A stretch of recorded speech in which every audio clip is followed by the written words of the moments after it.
Bismillahirrahmanirrahim. Assalamualaikum warahmatullahi wabarakatuh.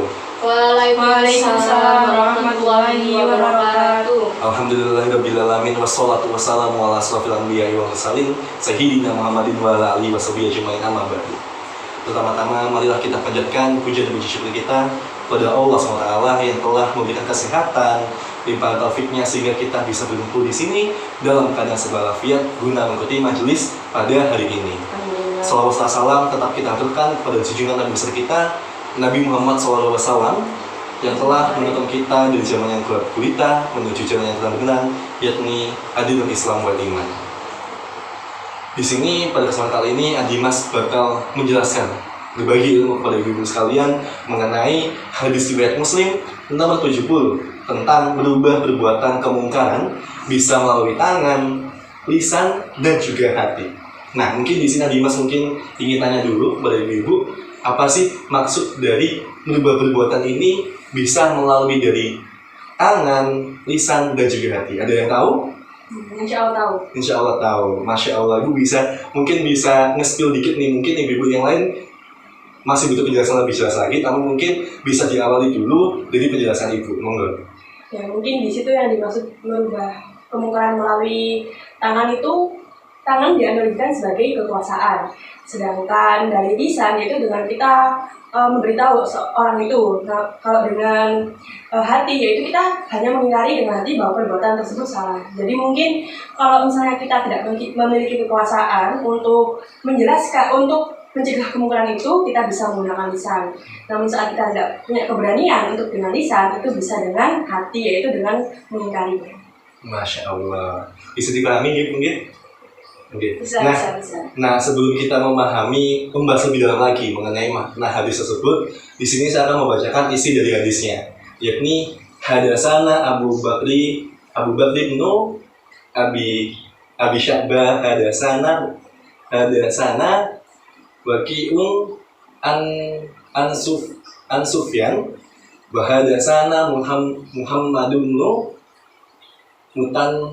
Musana hadasana Muhammadun Ja'far hadasana Syu'batu kila huma an Qaisi ibni Muslimin an Tariqi ibni Shihabin wa hadisu Abi Bakri qala awwalu man bada'a bil khutbati yaumal idi qabla solati marwanu faqoma ilaihi rajulun faqala solatu qabla khutbati faqala qad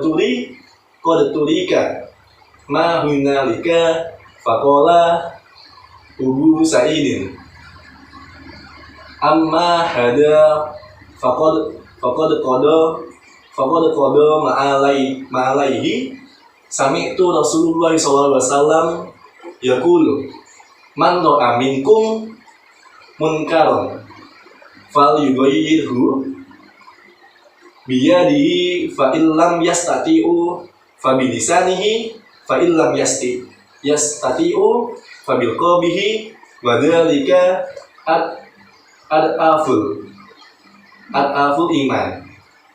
Hadasana Abu Qurabin Muhammadun alai hadasana Abu Muawiyah hadasana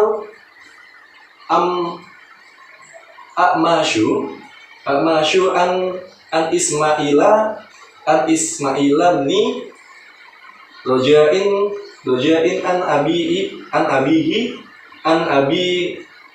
Abi Sa'idil Khudri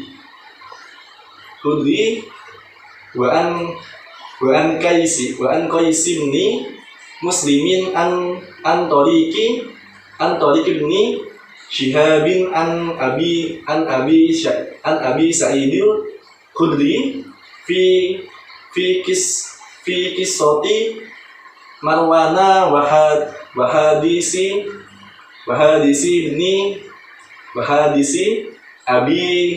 Abi Sa'idin an Nabi sallallahu alaihi wasallam bimisli hadisi Syu'bah wa Sufyan, yang artinya Sahih Muslim 70 telah menceritakan kepada kami Abu Bakar bin Abu Syaibah telah menceritakan kepada kami Waki dari Sufyan, yang mana dalam riwayat lain disebutkan, dan telah menceritakan kepada kami Muhammad bin Al-Musana telah menceritakan kepada kami Muhammad bin Ja'far telah menceritakan kepada kami Syu'bah, keduanya dari Qais bin Muslim dan Thariq bin Syihab. Dan ini adalah hadis Abu Bakar, orang pertama yang berkhutbah pada hari raya sebelum sholat hari raya didirikan ialah Marwan. Lalu seorang lelaki berdiri dan berkata kepadanya, sholat hari raya hendaklah dilakukan sebelum membaca khutbah. Marwan menjawab, sungguh apa yang ada di dalam khutbah sudah banyak ditinggalkan. Kemudian Abu Sa'id berkata, sungguh orang ini telah memutuskan melakukan sebagaimana yang pernah aku dengar dari Rasulullah SAW, yang mana sabdanya, barang siapa di antara kamu telah melihat kemungkaran, hendaklah ia mencegah kemungkaran itu dengan tangannya. Jika tidak mampu, hendaklah mencegahnya dengan lisan.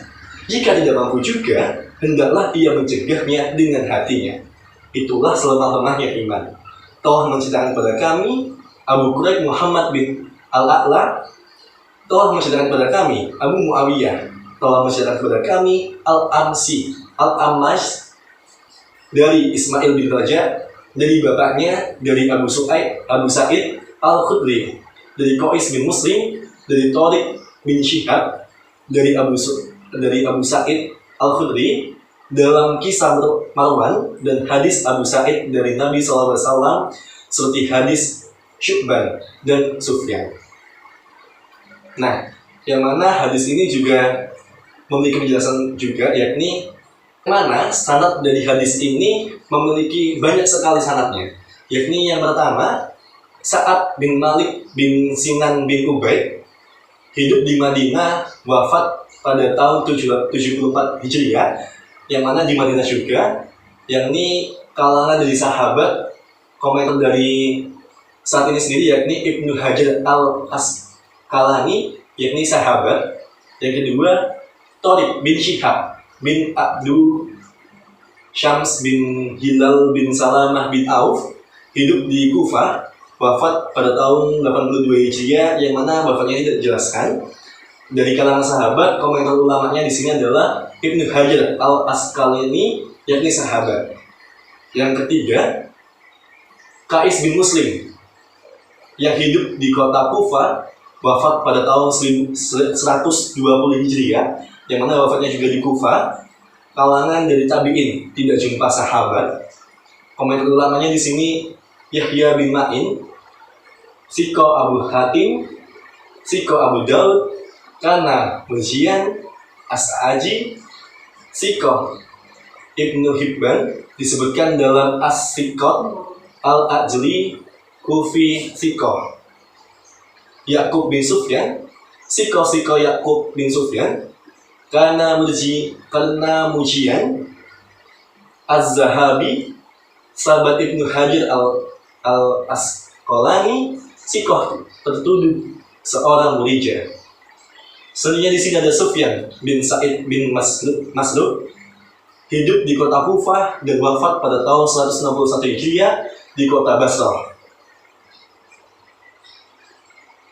Dan di sini dari kalangan tabi'in kalangan tua, yang mana komentar dari para ulama yakni Malik bin Anas, Siko Yahya bin Ma'in, Siko Ibnu Hibban, termasuk dari para kufat, Mutkin Ibnu Hajar Al-Asqalani, Siko. Yang kelima di sini ada Waqi bin Al-Jarrah bin Malik, hidup di kota Kufah, wafat pada tahun 196 Hijriah di kota Ainul Wardah. Dari kalangan tabi'in, yakni kalangan biasa. Di sini komentar dari para ulamanya, di sini ada Al-Ajli, Siko Yakub bin Syaibah, Hafiz Ibnu Sa'd, Siko Ma'mun Ibnu Hibban, Hafiz Ibnu Hajar al-Asqalani, Siko Ahlul Ibadah Az-Zahabi, seorang tokoh. Selanjutnya di sini ada yang keenam, Abdullah bin Muhammad bin Abi Syaibah Ibrahim bin Utsman, hidup di kota Kufah pada tahun dan meninggal pada tahun 235 Hijriah, yang mana tidak dijelaskan kotanya meninggalnya di mana. Berasal dari kalangan Tabi'ul Atbah, kalangan tua. Yang mana komentar dari para ulama di sini, Ahmad bin Hambal, Syudik Abu Hatim, Sikoh. Nah, lalu apa hadis penguat dari hadis ini? Hadis penguatnya di sini dari Sunan Abu Daud 963 yang memiliki arti, telah menceritakan kepada kami Muhammad bin Al-A'la, telah menceritakan kepada kami Abu Muawiyah, telah menceritakan kepada kami Al-Ammasi dari Ismail bin Raja, dari ayahnya, dari Abu Su'aid, dari Abu Sa'id Al-Khudri, dan telah diriwayatkan dari jalur lain, dan dari Qais bin Muslim, dari Thariq bin Syihab, dari Abu Sa'id Al-Khudri. Dia berkata, Marwan pernah mengeluarkan mimbar pada waktu hari raya, lalu dia mulai khutbah sebelum sholat. Maka seorang laki-laki berdiri dan berkata, "Wahai Marwan, kamu telah menyelisih sunnah. Kamu telah mengeluarkan mimbar pada hari raya, padahal mimbar belum pernah sama sekali dikeluarkan. Dan kamu juga memulai khutbah sebelum sholat." Abu Sa'id Al-Khudri berkata, "Siapakah laki-laki ini?" Mereka menjawab, "Fulan bin Fulan." Abu Sa'id berkata, "Orang ini telah melaksanakan kewajibannya, amar ma'ruf dan nahi munkar. Aku mendengar Rasulullah SAW bersabda, barang siapa melihat kemungkaran, apabila ia mampu merubah dengan tangannya, hendaklah ia merubah dengan tangannya. Jika tidak mampu, maka dengan lisannya. Dan jika tidak mampu juga, maka dengan hatinya. Dan yang demikian itu adalah selemah-lemahnya iman." Nah, sanad dari hadis ini juga banyak dari kalangan sahabat juga mengomentari sanadnya, yakni Sa'ad bin Malik bin Sinan bin Ubaid, hidup di Madinah, wafat pada tahun 74 Hijriah, wafat di Madinah, kalangan dari sahabat. Komentar ulama di sini ada Ibnu Hajar al-Asqalani, sahabat. Yang kedua, Roja bin Rabi'ah, hidup di Kufah, wafatnya tidak diketahui, kalangan dari tabi'in, kalangan pertengahan. Komentar ulamanya di sini Ibnu Hibban disebutkan dalam As-Siqah, Ibnu Hajar al-Asqalani, Syaduk Az-Zahabi, Siqah. Selanjutnya yang ketiga ada Ismail bin Roja bin Rabi'ah, hidup di Kufah, wafatnya tidak diketahui, yang mana dari kalangan tabi'in, kalangan biasa. Yang mana di sini komentar di para ulama, yakni ada Yahya bin Ma'in, Sikoh Abu Hatim, Sikoh An-Nasai, Sikoh Ibnu Hibban, dia mensikohkannya, Az-Zahabi, Sikoh Al-Azi, Munkarul Hadis. Dan juga masih banyak lagi sanadnya yang sangat panjang di sini. Nah, lalu apa sih inti matan dari hadis ini? Yang mana hadis ini matanya berbunyi, "Man ra'a minkum munkar falyughayyirhu biyadihi, fa in lam yastati fa bilisanihi, fa in lam yastati fa bil qalbihi, wa dzalika afu iman." Yang mana barang siapa di antara kamu melihat kemungkaran, hendaklah ia mencegah kemungkaran itu dengan tangannya. Jika tidak mampu, hendaklah mencegahnya dengan lisan. Jika tidak mampu juga, hendaklah ia mencegahnya dengan hatinya, dan itulah selemah-lemahnya iman. Nah, lalu di sini saya akan menjabarkan lebih jelas lagi mengenai hadis tersebut, yang mana man ro'a, siapa yang melihat? Maknanya adalah siapa yang mengetahui, walaupun tidak melihat secara langsung, bisa jadi hanya mendengar berita dengan yakin atau semisalnya. Lalu munkar, segala yang dilarang oleh Allah dan Rasulnya SAW, pelakunya diingkari untuk melakukannya. Kemungkaran di sini disyaratkan ada dua, yakni yang pertama, jelas kemungkaran yang disepakati oleh pihak yang mengingkari dan yang diingkari. Atau yang kedua, orang yang diingkari punya hujah yang lemah. Lalu di sini ada mito yang dilihat dari kaum muslimin yang sudah mukallaf atau yang sudah dikenai beban syariat. Lalu selanjutnya ada fal yughayyirhu biyadihi, maka hendaklah mengubah dengan tangannya. Contoh dari mengubah dengan tangannya di sini, Ibu, seseorang yang punya kuasa, misal ayah pada anak, ibu pada anak, seorang pemimpin kepada bawahannya.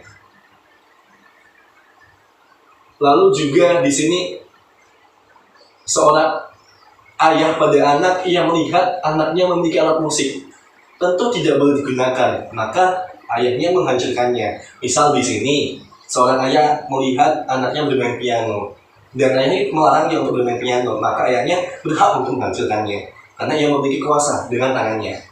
Yang kedua, fa'illam yastati fabilisani, jika tidak mampu maka ubahlah dengan lisannya.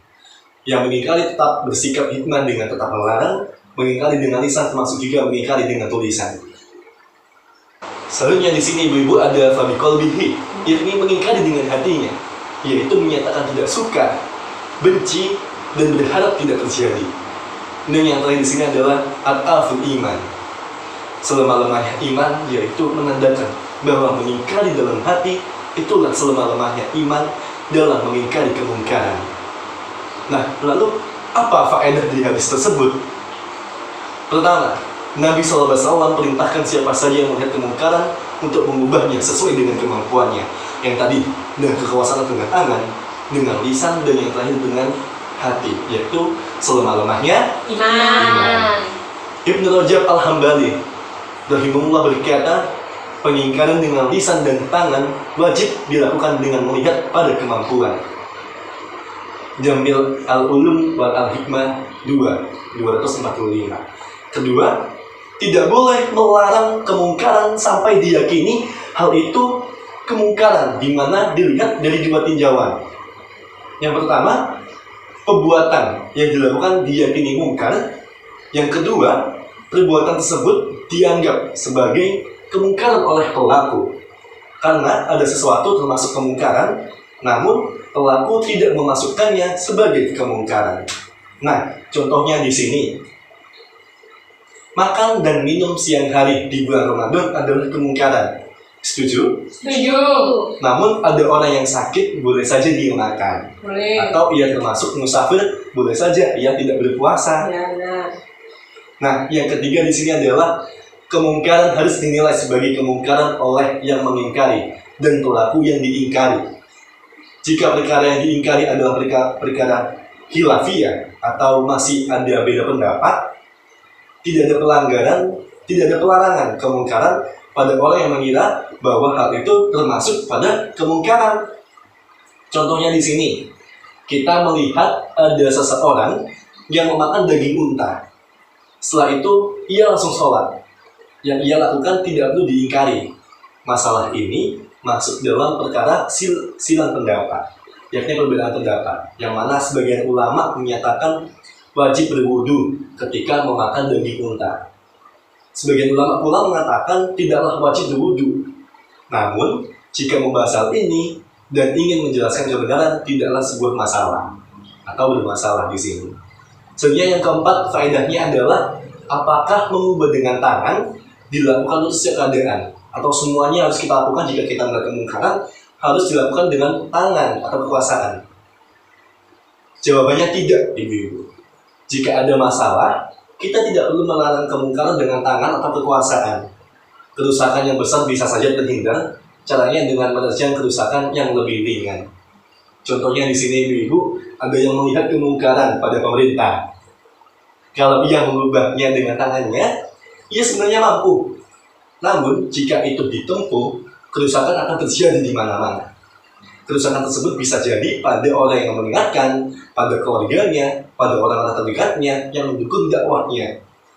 Jika kita takut kerusakan seperti itu, kemungkaran yang terjadi tak perlu diingkari. Hal ini sama maknanya dengan ayat Al-An'am 108 yang berbunyi wala tasubbul ladina yad'una min dunillahi fayasubbullaha adwan bigoiri ilmin, yang mana dan janganlah kamu memaknai, dan janganlah kamu, mohon maaf, dan janganlah kamu memaki sembahan-sembahan yang mereka sembah selain Allah, karena mereka nanti akan memaki Allah dengan melampaui batas tanpa pengetahuan. Selanjutnya yang kelima, tangan adalah alatul fi'li atau organ untuk berbuat, sehingga disebutkan dalam hadis ubahlah dengan tangan. Oleh karena itu perbuatan seseorang disandarkan pada tangannya, seperti yang dijelaskan dalam Quran surat Asy-Syura ayat ke-30, yang artinya dan apa saja musibah yang menimpa kamu maka adalah disebabkan oleh perbuatan tanganmu sendiri. Nah, di sini kembali lagi, jika kita mengingat hukum karma, hukum sebab akibat, jika kita berbuat sebuah keburukan, maka hasilnya adalah keburukan yang menimpa ibu-ibu semuanya. Namun berbeda lagi, jika ibu-ibu di sini berbuat kebaikan, maka hasilnya adalah kebaikan. Setuju ibu-ibu? Setuju. Nah, selanjutnya yang keenam, ajaran Islam itu tidak ada kesulitan. Kewajiban itu tetap melihat pada kemampuan seseorang atau istita'ah.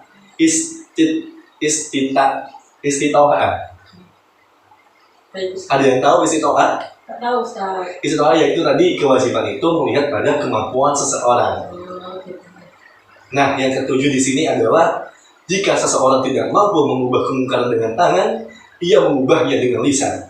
Jika tidak bisa dengan lisan, ia mengubahnya dengan hati. Bentuk mengubah dengan hati adalah tidak suka dan bertekad saat memiliki kemampuan akan mengubahnya dengan lisan atau dengan tangan. Nah, di sini berarti orang yang mencegah kemungkaran itu dengan hati, yakni mereka masih mengumpulkan kemampuan yang mana nanti kemampuannya agar dia bisa mengubahnya dengan lisan dan juga dengan kekuasaan atau dengan tangan. Ulama lain menyebutkan bahwa mengingkari kemungkaran dalam hati dengan cara dua, yakni yang pertama benci akan kemungkaran tersebut, yang kedua berpindah dari kemungkaran tadi. Nah, Ibnu Rajab Al-Hambali rahimahullah mengatakan pengingkaran suatu kemungkaran dengan hati adalah wajib bagi setiap muslim dalam segala hal keadaan. Adapun pengingkaran dengan tangan dan lisan dipandang dari kemampuan. Nah, jadi ibu di sini jika memang tidak mampu untuk mengingkari kemungkaran tersebut dengan tangan atau dengan hati kekuasaan, maka ibu-ibu di sini wajib mengingatkan kemungkaran tersebut dengan hati. Jadi yang pertama benci akan kemungkaran tersebut, yang kedua berpindah dari tempat kemungkaran tadi. Karena mungkin di sini ibu-ibu kalau tidak suka mungkin akan nyablak ibaratnya kalau dalam bahasa Jawa ya, atau mengatakan bahwasanya ibu di sini benci dengan kemungkaran tersebut. Namun alangkah lebih baiknya di sini jika ibu benci, maka berpindahlah dari tempat kemungkaran tadi. Nah, selanjutnya di sini kedelapan, hati juga memiliki amalan. Hadis di atas menyebutkan ubahlah dengan tangan, selanjutnya menyebutkan ubahlah dengan hati. Selanjutnya di sini kesembilan, iman itu terdiri dari amal dan juga niat.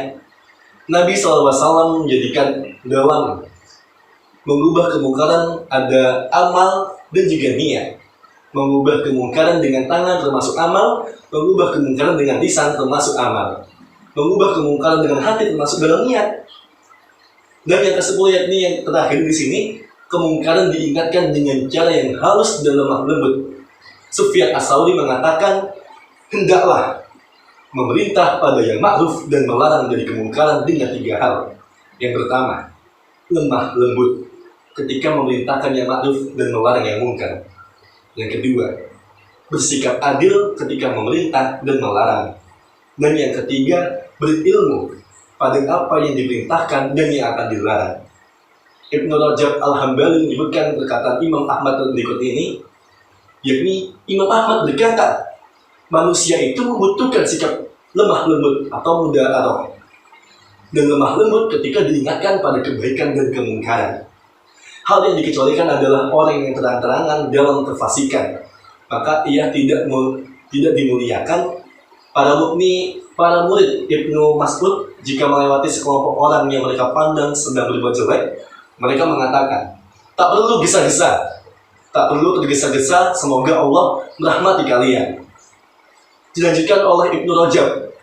Imam Ahmad rahimahullah berkata, perintah lemah lembut dan halus tetap ada walaupun sedang mendengar kemungkaran yang tidak disukai saat itu. Janganlah dahulukan emosi. Itulah orang yang disebut meraih kemenangan pada momen tersebut. Dan itulah tadi ibu-ibu sekalian penjelasan mengenai hadis, yakni mengubah kemungkaran, perbuatan kemungkaran bisa melalui kekuasaan atau tangan, lisan, dan juga hati. Mungkin di sini ibu ada pertanyaan? Saya izin bertanya. Monggo ibu pertanyaannya. Tadi kan mengenai mengingkari dengan hati itu disebut sebagai selemah-lemahnya iman. Nah, menurut Ustadz, bagaimana pendapat Ustadz mengenai hal tersebut? Mengapa kok dibilang selemah-lemahnya iman? Soalnya kan ada beberapa pendapat mungkin yang berbeda. Mungkin dari Ustadz sendiri. Ya, kalau dari saya sendiri ya, ibu mungkin. Jadi selemah-lemahnya iman di sini yang dimaksud dengan hatinya. Kembali lagi dengan penjelasan saya tadi, bahwasanya ketika orang yang tidak bisa menegur perbuatan kemungkaran tadi dengan tangan dan juga dengan lisan, maka orang tersebut adalah selemah-lemah iman karena menegurnya dengan hati. Karena orang yang bisa menegur dengan lisan, dengan tangan atau kekuatan, itu adalah orang yang sudah memiliki kemampuan yang lebih dari seorang yang memiliki kemampuan untuk menegurnya dengan hati. Karena orang yang menegurnya dengan hati, maka orang tersebut adalah benci dari kemungkaran tersebut, dan orang tersebut akan berpindah tempat dari tempat kemungkaran tersebut. Namun berbeda lagi dengan orang yang mampu menegurnya dengan tangan atau dengan kekuasaan dan juga dengan lisan. Maka orang tersebut akan menegurnya secara langsung. Seperti itu, Ibu. Bisa dipahami? Bisa. Atau Ibu ada pertanyaan lagi yang lain? Saya ingin memastikan saja, berarti dengan disebut selama-lamanya iman atau tidaknya itu tergantung dari aksi dan konsekuensinya ya Ustaz. Betul sekali. Jika kita dengan tangan ataupun dengan lisan itu akan memiliki konsekuensinya tersendiri. Namun jika hati itu sudah menjadi selama-lamanya iman karena konsekuensinya yang paling sedikit. Betul sekali, karena tindakan dari hati itu lebih kecil daripada tindakan dengan tangan dan juga lisan. Nah, itu juga dijelaskan bahwasannya dengan tangan dan juga dengan lisan itu sesuai dengan kemampuan yang kita miliki. Namun beda lagi kalau dengan hati adalah kewajiban bagi setiap orang muslim yang belum memiliki kemampuan tersebut. Bisa dipahami? Dan itulah tadi Ibu, terima kasih telah mendengarkan penjelasan dari saya mengenai hadis tentang merubah kemungkaran dengan tangan, dengan lisan, dan juga hati. Semoga apa yang saya jelaskan ini dapat menambah wawasan dari ibu sekalian mengenai bagaimana caranya kita menyikapi sebuah kemungkaran.